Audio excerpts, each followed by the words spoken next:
Pipila ka manindahay sa Davao City naguol na karong misa ka sabog halos 8 pesos ang matag kilo sa liquefied petroleum gas kun LPG.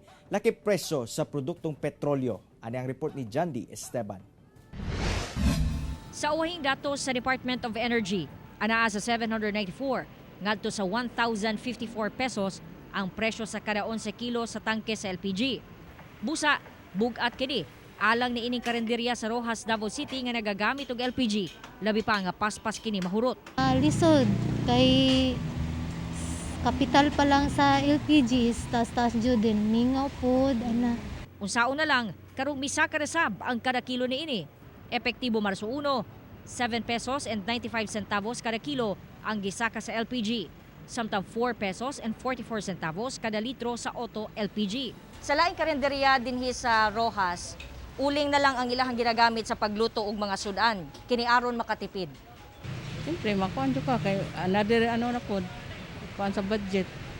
Bisa kasab ang presyo sa petrolyo. 90 centavos kada litro sa gasolina, 80 centavos sa diesel.